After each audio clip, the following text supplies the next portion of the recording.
El Poder Judicial del Estado de Baja California Sur evoluciona para ti. Estás sintonizando un programa de conexión ciudadana sobre temas jurídicos de interés social de una manera ágil y ligera. Buscando resolver dudas relacionadas con la impartición de justicia. Esto es Hablemos de Justicia. Comenzamos.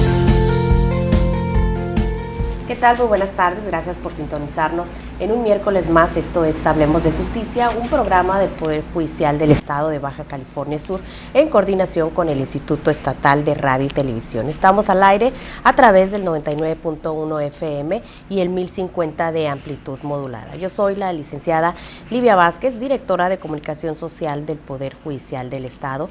Los saludo con el gusto de siempre y estaré compartiendo los micrófonos como todos los miércoles durante esta media hora de programa con la licenciada Ligia Patricia Muñoz Peña, consejera del Consejo de la Judicatura del Estado. Muy buenas tardes, licenciada, ¿cómo está?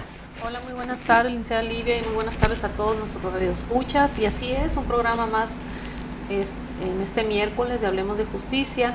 Y aprovecho para recordarles que pueden ponerse en contacto en este momento al teléfono en la cabina, que es el 12-223-28, y también pueden contactarnos a través de los correos electrónicos hablemosdejusticia@tribunalbcs.gov.mx o bien hablemosdejusticia@bcs.hotmail.com.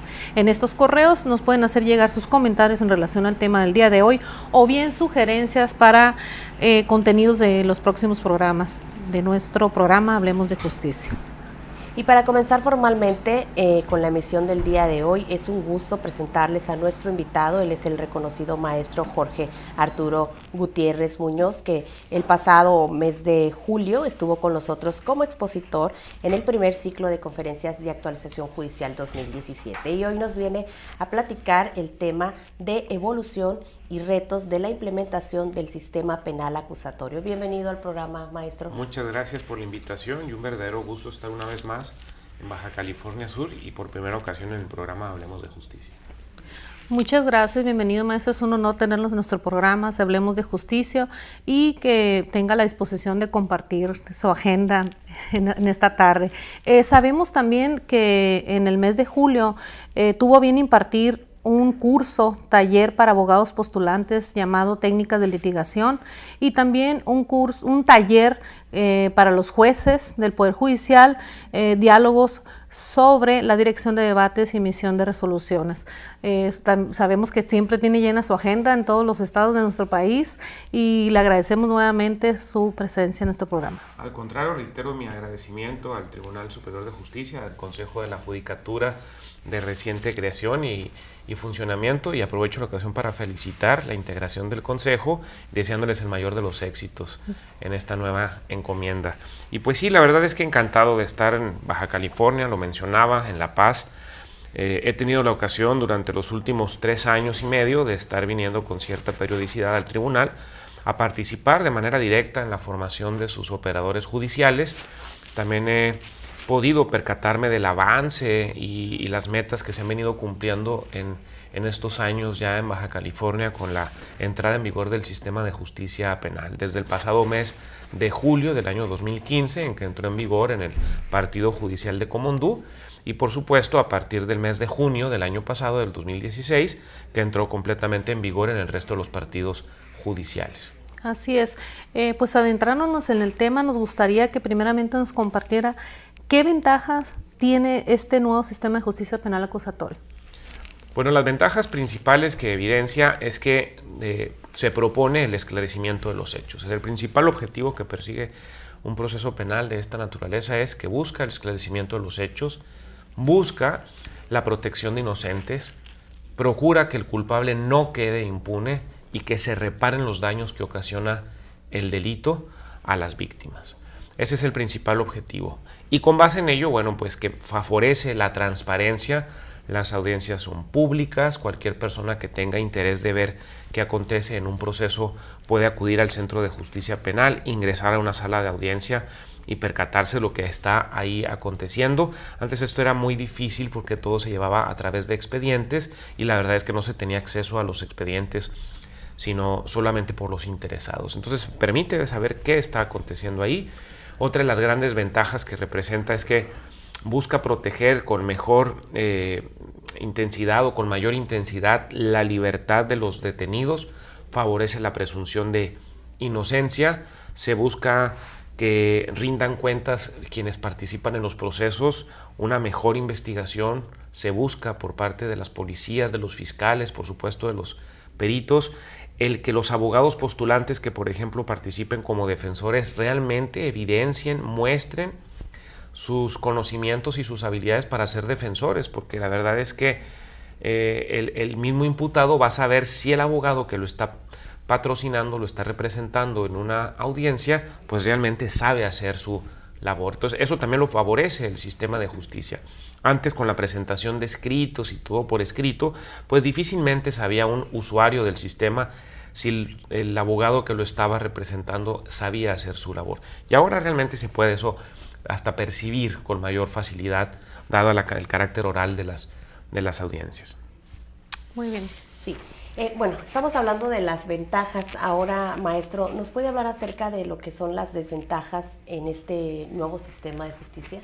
Pues la principal desventaja es que revelan las inconsistencias de quienes participan. Esa es la principal desventaja, el que permite que podamos darnos cuenta de aquello en lo que están atinando los abogados y los investigadores, pero también de lo que están fallando.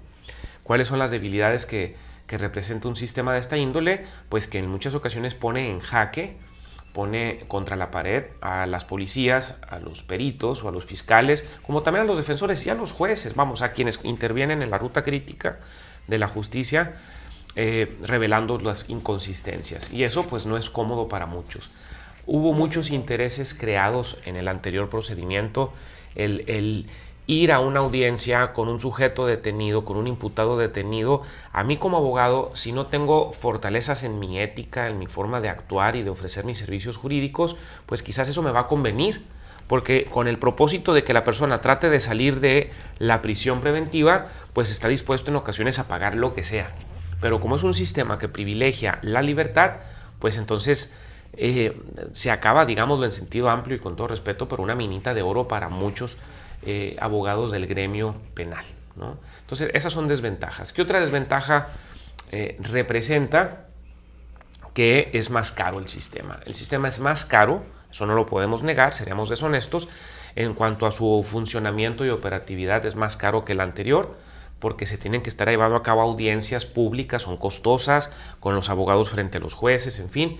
Pero eso implica que si es más caro, pues que seamos más mesurados en la duración de las audiencias y que busquemos la manera en que las audiencias no se prolonguen tanto, no duren tanto como pues todavía se sigue dando, porque estamos en la curva del aprendizaje. Pero una audiencia que dura 1 hora bien pudiera durar 20 minutos o 15 minutos, y una audiencia que dura 2 horas quizá pudiera durar media hora. Eso estamos buscando, que las audiencias duren menos, porque el costo de minutos de audiencia pues es mucho más elevado que imprimir una hoja de papel y entregar el comunicado pues por escrito, ¿no? Eso es más costoso, pero por eso esa desventaja operativa, que es más costoso, pues tiene la posibilidad de verse aminorada cuando agilizamos la dinámica de las audiencias. Entonces no podemos verlo de manera fatalista, ¿no? ¿El sistema penal acusatorio permite la impunidad? Por supuesto que la permite si no se sabe hacer el trabajo por quien le corresponde hacerlo. Como el procedimiento anterior permitía impunidad si no se sabe o no se quiere hacer bien el trabajo, definitivamente. En el otro procedimiento, llamado ahora procedimiento mixto, escrito, en fin, es un procedimiento en donde la parte primordial de todo era la averiguación previa. En la averiguación previa se tenía el éxito o el fracaso de un asunto penal. Si se hacían bien las cosas, iba a prosperar el asunto ante los tribunales. Si se hacían mal, pues iba a sucumbir el asunto frente a los tribunales. Eso lo tuvo el otro procedimiento. En este procedimiento igual, si un investigador, un policía, por ejemplo, no tiene las habilidades mínimas, los conocimientos para desempeñarse como policía, pues va por esas debilidades estropear la prueba, estropear lo investigado. Si un perito pues está en una procuraduría, en una fiscalía, ofreciendo servicios de perito, pero en realidad no tiene realmente la técnica ni la destreza para realizar su actividad pericial, pues pone en riesgo la información que produzca y que se caiga esa información, se estropee. Como igual un agente del Ministerio Público, si no sabe hacer adecuadamente su trabajo, si no sabe detectar las debilidades de las investigaciones para buscar que se fortalezcan, si no sabe exponer argumentos frente a los jueces, por supuesto que eso va a producir impunidad. Pero no podemos verlo desde esa perspectiva, sino qué tengo que hacer como policía, como perito, como fiscal, como defensa, como juez, como cualquier sujeto que participa en el drama penal para que esto prospere y vaya bien. Pues lo que tengo que hacer es habilitarme, obtener los conocimientos básicos, indispensables para poder actuar, desarrollar las habilidades y las destrezas necesarias, pero sobre todo desarrollar una ética y tener una ética a prueba de balas, que los valores con los que yo participo y las actitudes que voy asumiendo sean las correctas. En el procedimiento anterior se dio muchísimo un mercado negro de justicia, un tráfico de influencias, compra de voluntades o compromisos que se tenían, que implicaba que muchas diligencias no se realizaban y que si se llegaban a realizar se hacían incluso deliberadamente mal para que los asuntos no prosperaran. ¿Qué nos reveló esto? Pues que el procedimiento penal en la historia del país, el procedimiento penal mexicano, se ha encaminado a sectores sociales específicamente vulnerables. Personas con debilidad patrimonial, cultural, social, porque por su misma vulnerabilidad personal y social, pues se convierten en un elemento mucho más fácil de perseguir que a otros rubros. Los resultados se tienen que evidenciar. ¿Y de qué manera evidencio resultados? Pues yéndome a, digamos, los asuntos más débiles, más sencillos, sí. El robo de 100 pesos, que es un robo que si tiene que sancionarse, se tiene que sancionar, pero descuidando los grandes robos, los grandes desfalcos, los grandes homicidios, los grandes secuestros, pues generando números con los asuntos más sencillos. El sistema entonces producirá impunidad si las cosas no se hacen bien. Pero como el otro procedimiento también. Es muy común que en el otro procedimiento se entregaban a los detenidos, se entregaba la averiguación previa a los tribunales y meses después la persona resultaba absuelta o bien la condenaban, pero se le concedía el amparo porque las cosas iban mal desde un inicio. ¿Eso es impunidad? Definitivamente. Una mala integración. Muy bien. Bien. El sistema penal acusatorio ¿protege más a los imputados que a las víctimas? La verdad es que protege a ambos. Es un falso dilema, es incorrecto, se ha venido creando ese falso dilema, ese falso debate de que si se protege a unos, se desprotege a otros, y si se desprotege a otros, también se desprotege a ellos. Y eso es incorrecto. La verdad es que nada protege más a las víctimas el que se respeten los derechos de los imputados. Y para respetar los derechos de los imputados necesito tomar en cuenta lo que en materia de derechos se denominan derechos humanos. Y los derechos humanos son el mínimo de respeto a la dignidad, al patrimonio, a la integridad, a la vida, a la privacidad de las personas involucradas. Maestro, ¿le parece si vamos a una pausa y regresamos? Esto es Hablemos de Justicia por la Radio Sur California. Ya regresamos, esto es Hablemos de Justicia. Les recordamos que pueden comunicarse en cabina al 12-2-23-28 o ponerse en contacto a través del correo hablemosdejusticia@bcs.hotmail.com, hablemosdejusticia@tribunalbcs.gov.mx. Maestro, nos hablaba acerca de si este sistema penal acusatorio protege más a los imputados que a las víctimas. ¿Podríamos retomar la respuesta? Por supuesto.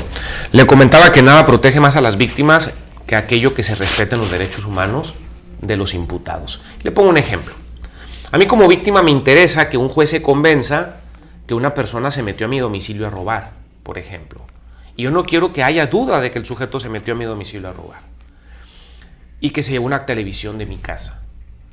Y yo digo, la persona sé dónde vive porque lo he visto, vi cómo incluso se llevó el televisor y lo metió adentro de su casa, y a mí lo que me interesa es que aseguren la televisión, realicen las diligencias periciales, por ejemplo de dactiloscopía, para ver si tiene impresiones dactilares del imputado, etcétera. Y yo no permitiría o consideraría que sería incorrecto el que la policía, por ejemplo, se meta al domicilio de la persona a quien yo señalo a sacar ese artefacto, a sacar la televisión, si no hay una previa orden de cateo de un juez. Porque entonces Si la policía violare la privacidad de la persona y no pidiera la orden de cateo a un juez, ese aseguramiento de la televisión y esas diligencias periciales de dactiloscopía sobre el televisión y el resto de las diligencias, pues están en riesgo de sucumbir, de caerse. ¿Por qué? Porque violando el derecho humano para obtener la televisión, que es la privacidad del sujeto, el día de mañana esas evidencias, esas pruebas habrán de anularse. Y si se anula la prueba, a mí me desprotege como víctima. Entonces nos damos cuenta que nada me protege más como víctima el que se respeten los derechos humanos del imputado. Otro ejemplo. A un juicio va un testigo a declarar y dice que el señor Juan García, digámoslo, cometió un delito. Y dice que lo vio y que lo observó. Y Juan García declara en el juicio. Y en el juicio pues no se advierte, no se percata uno de que está la persona intimidada o coaccionada. Pero resulta que la persona antes de ir a juicio, quizás estaba en prisión preventiva y lo intimidaron, incluso lo torturaron y le dijeron: vas a ir a juicio y tienes que confesar, tienes que declarar que tú fuiste. Y ahí te va, así te diría si tú llegas a decir lo contrario. No vives para mañana y vas a amanecer muerto en la celda. ¿Eso protege a la víctima, que a la persona le hayan torturado y que lo hayan puesto contra la pared para que confiese que él fue? Definitivamente no, porque si eso se revela, que el sujeto fue torturado, pues entonces el asunto está en riesgo de sucumbir, porque entonces la fiscalía o la policía no quiere que se sepa quién lo hizo, sino quién lo pague. Entonces nada protege más a la víctima el que se respete la integridad de la persona, la dignidad de la persona. Entonces aquí es un tema de cultura, de educación social, y tendrá que irse llevando poco a poco, porque venimos de una idea en donde entre más represor y más autoritaria sea la policía y el Estado, pensamos que eso nos va a dar mayor seguridad, y eso no es así, porque si así fuere, pues en consecuencia estados mucho más autoritarios tendrían menores índices de violencia, y eso no ha ocurrido. Estados mucho más liberales, donde permiten más el ejercicio de derechos, tendrían más violencia, y es todo lo contrario. Entonces aquí la invitación es a realmente analizar y evaluar que a las víctimas lo que más les protege es el respeto a los derechos humanos de las personas involucradas en los procesos, de los imputados.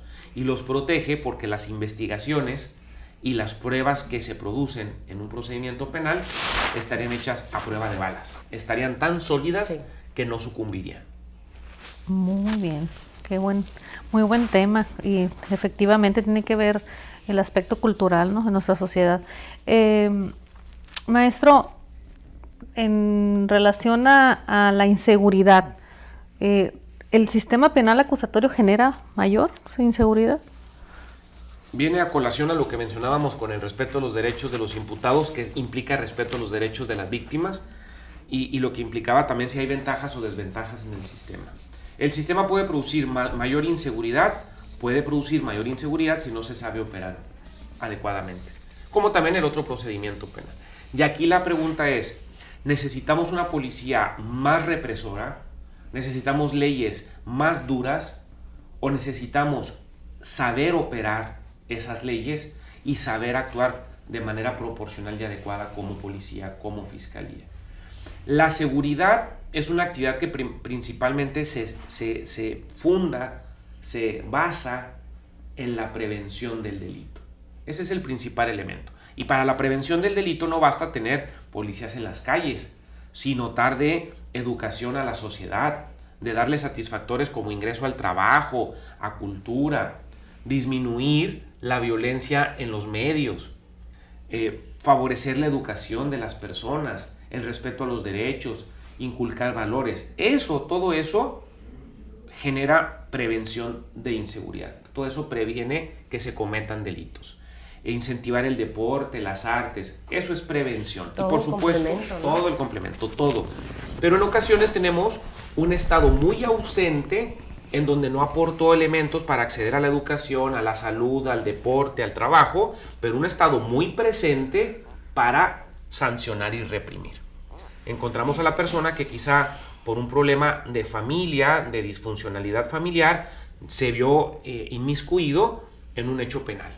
Y entonces aquí el Estado, que estuvo ausente para ver si la persona iba a la escuela, tenía acceso al deporte, a la salud, a la educación, pues fue un Estado que estuvo muy ausente para prevenir el delito, pero muy presente para darle unos coscorrones a la persona. Y entonces pensamos que inmediatamente metiendo a la prisión vamos a salvar la sociedad. Y esto en realidad es una respuesta falsa, es una respuesta incorrecta. No quiere decir que toda persona va a enfrentar su proceso en libertad, pero la regla es que permita el proceso en libertad. ¿Eso va a implicar que la inseguridad se eleve? No. La verdad, lo que implica que la inseguridad se eleve es no ser honestos con la sociedad y decirles que el sistema no es para prevenir el delito, sino para procesar los delitos y darles una respuesta. Y la única y exclusiva respuesta es un castigo o pena. No, se pueden perfectamente resolver un conflicto que surge con motivo de un delito a través de un acuerdo, a través de una solución alterna, en donde las partes negocian de qué manera se va a resolver ese conflicto. Si a mí, por ejemplo, una persona me rompe los cristales de mi vehículo porque está enojado por un malentendido o porque existió una confrontación previa y yo le caigo mal y va y toma un mazo y golpea mi vehículo y me rompe un cristal, yo realmente considero que la mejor forma para que él no lo vuelva a hacer es que vaya a prisión, o podemos negociar que me repare los daños y evitar que esta persona quizás vaya a prisión, porque si va a prisión va a estar en contacto con otro tipo de personas que le van a dar quizás más elementos para la próxima vez ser más violento. Entonces, reitero, si la lógica fuera encarcelar a todo mundo para producir o procurar seguridad a la sociedad, pues entonces todos a la cárcel.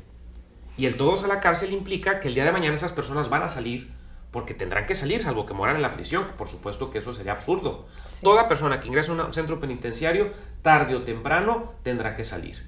Y vemos que el común de las personas que ingresan a los centros penitenciarios no son las personas de mayor riesgo a la sociedad, sino incluso personas que se metieron a un centro comercial, a una tienda departamental o de autoservicio, tomaron una lata de atún, tomaron una lata de sardinas, se llevaron el oso de peluche de una tienda de esta índole, los tomaron, los capturaron en el área de cajas y los meten a prisión porque no pudo o no puede reparar el daño.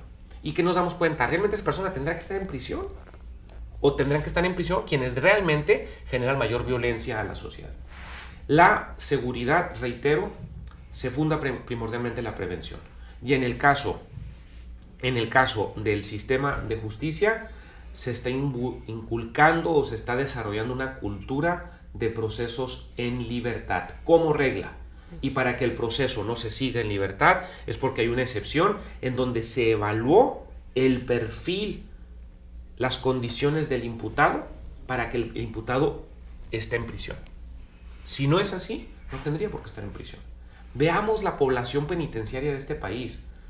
¿Qué nos damos cuenta? Que muchos de los sujetos, muchos de los internos en los centros penitenciarios son personas que no viven, sobreviven. Los toma el Estado, les representa menor dificultad para dar resultados rápidos, de números, pero de bajísima calidad. Y por eso sigue la violencia en el país. Sigue la violencia en este sentido. Interesante. Licenciado. Maestro, ¿qué es lo que conocemos como o que hemos escuchado hablar como la puerta giratoria? La puerta giratoria es una expresión incluso que se ha acuñado en el periodismo latinoamericano. Se dio en Chile, se dio en Colombia, por supuesto ahora en México, y obedece a la implementación del sistema acusatorio. Nuestros sistemas de justicia latinoamericanos, que tomaron el sistema de justicia español y a su vez romano, pues son sistemas de justicia en donde mientras te proceso te detengo, porque no entiendo un estatus o una situación del procesado si no está detenido. Como vino un sistema que privilegia la libertad, entonces se le llama puerta giratoria, de que ingresa a una audiencia, no se justifica el por qué tendría que estar detenido y sale de la audiencia, entonces es como entrar y salir por la misma puerta. Esa es la expresión de puerta giratoria, reitero, una expresión que se acuñó en el contexto del periodismo latinoamericano. Y la puerta giratoria obedece a la idea de que el proceso afecta a la seguridad social, la ciudadanía está menos protegida, que tenemos que ser más duros y que entonces hay que ponerle trabas a esa puerta para que no gire y que el que ingrese no salga, cuando en realidad podemos encontrarnos ante cargos penales que están realmente inventados. Yo le caigo mal a un policía me detiene y dice que yo le saqué la lengua o que yo traía un arma y a lo mejor yo digo, es que esa arma no es mía, me la pusieron en el vehículo, es que esa droga no es mía, me la pusieron en el vehículo. Pues entre una u otra cosa mientras vas a estar detenido. ¿Y qué pasa si meses después se revela que esa droga fue puesta en el vehículo? Esa arma fue puesta en el vehículo. ¿Qué pasa si se revela que había móviles en el policía de generar una detención, como quizás obtener un premio institucional? O sea, se premian los números de detenidos que a veces se ponen a disposición. Yo lo que quiero es obtener premios, bonos. Entre más detenidos llevo, pues mejor me va en mi corporación. ¿Qué pasaría? Pues a esa persona habría que decirle meses después o años después, señor, usted disculpe. Ese tiempo nunca va a regresar y estuvimos internando a una persona por todos esos 2 meses con verdaderos riesgos para su integridad, ¿no? Ahora, el tipo de delito no debe ser el principal detonante para aplicar la prisión preventiva. Hay que analizar riesgos. ¿Y qué tipos de riesgos? Que se analice si esta persona se va a ir del lugar, como se dice en derecho, se va a sustraer de la acción de la justicia, se va a fugar. ¿Hay riesgo de fuga? Si hay riesgo de fuga, entonces apliquemos una cautelar. Y si el riesgo de fuga es muy elevado, porque se investigó y se sabe que se va a ir a otro lugar, entonces apliquemos la prisión preventiva para que no se vaya, pero como excepción. Sí. Hay riesgo de que la persona obstaculice el proceso y se comunique con testigos, que vaya a los documentos o a las evidencias para destruirlo, pues entonces apliquemos la cautelar, y si es muy alto ese riesgo, pues eventualmente la prisión preventiva, cuando otro tipo de medidas no puedan evitar eso. Hay riesgo de que la persona va a atentar contra la vida o la integridad de los servidores públicos que intervienen en el proceso, policías, peritos, fiscales, jueces, etcétera. Si hay riesgo, pues se puede aplicar una medida cautelar. Y si el riesgo es tan elevado, porque a lo mejor lo que va a tentar es ir a sacarle la lengua a alguien, ¿eso implicaría meterlo en prisión preventiva? Por supuesto que no. Otro tipo de cautelar. Pero si el riesgo sí es muy elevado porque se investigó y se sabe por el perfil de él que puede ir a atentar, pues entonces prisión preventiva. O bien riesgo de reiteración de la conducta, que vuelva a cometer un delito como el que motiva su detención. Muy bien, pues llegó la hora de despedirnos. Esto fue Hablemos de Justicia. Quiero agradecer la presencia del maestro Jorge Arturo Gutiérrez Muñoz por haber darnos a conocer ese tema tan interesante como es la evolución y los retos de la implementación del sistema penal acusatorio, maestro. Muchas gracias por la invitación y deseo el mayor de los éxitos al Estado de Baja California Sur, a sus instituciones del sistema de justicia, para obtener los mejores resultados. La verdad es que tienen todos los elementos para poder poner ejemplo a nivel nacional de lo que sí se puede hacer. Muchísimas gracias, maestro. Nos gustaría nos pudiera compartir un nuevo programa para el próximo miércoles, que nos acompañara y darle continuidad a muchas preguntas que tenemos aquí a la mano. ¿Nos acepta la invitación? Por supuesto que sí, encantado. Muy bien, entonces muchísimas gracias. Me despido, soy la licenciada Ligia Patricia Muñoz Peña y nos vemos el próximo miércoles a las 6:30 por 99.1 y 10:50 AM. Buenas tardes. Yo soy la licenciada Livia Vázquez. Gracias a todos y a todas ustedes por sintonizarnos. Nos escuchamos en nuestra siguiente emisión. Hasta la próxima. Esto fue Hablemos de Justicia, un programa del Poder Judicial del Estado de Baja California Sur en coordinación con el Instituto Estatal de Radio y Televisión.